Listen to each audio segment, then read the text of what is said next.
My God, I've got four of you. I'm going to start with Brian Dugan in Solihull. Brian Dugan, do you feel you can trust Sir Kier Starmer considering the exorbitant amount of U-turns? Well, I mean, the Tories, have they not?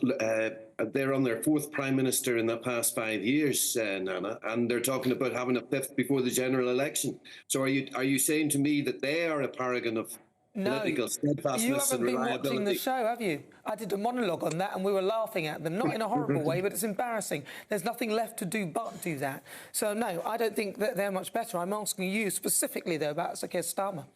Well, I do trust him. In comparison to that, absolutely. Their record, come on. And with Danny, absolutely spot on in terms of the way the question's framed. Do I trust Kier Starmer? Of course I do. Will he perhaps change his mind over policies as events evolve? Yes, he may do so. Exactly. After he's got your vote. The alternative is better. Absolutely not. The events that will evolve is him getting your vote. Then he might change his mind. Right, let's go to Alan Cook. Alan Cook is there in London. Alan. Hiya, Nana.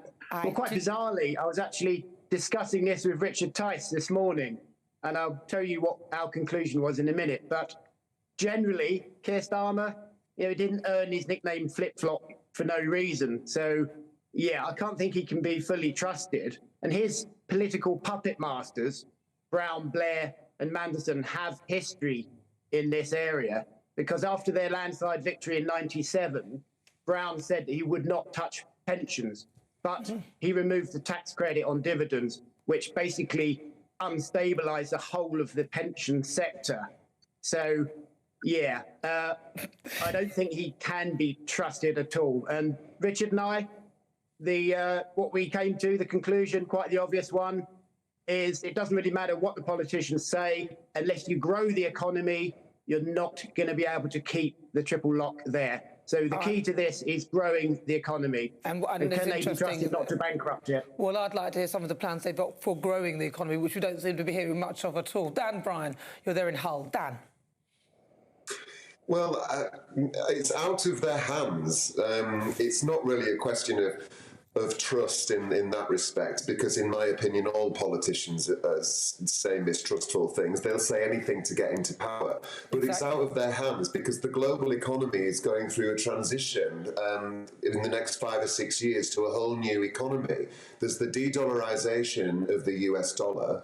And as that happens, our economy will get caught up in that. So who knows what's going to happen with the economy? You can't make promises like that and expect to get away with them, because it'll come back to bite him. Because they say, I mean, that's quite a great statement. He should, I would suggest he doesn't mention that. But Lee Webb in Bedfordshire, do you feel you can trust him? Do you think he's being genuine with this one?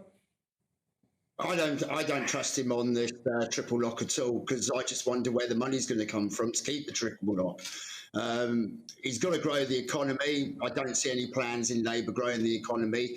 I don't see the current government being able to grow the economy at all, unless we have something really radical to be able to do that. So, no, I don't trust Kier Starmer. But then again, I don't trust the current lot either. Well, listen, thank you so much, my great British voices. Brian Dugan in Solihull. Dan Bryan, where are you, Dan? In Hull. In Hull. Nice to see you. I think that was one of the most boring places in the UK. Jeez, yeah. You can go off people very quickly. Give him a chance to respond to that outrageous slur on the great city of Hull. No, it's lovely, isn't it, Dan? I'm sure it's lovely. I've been to Hull once. I'm teasing you. And also Lee Webb. Well done. Lovely to talk to you all.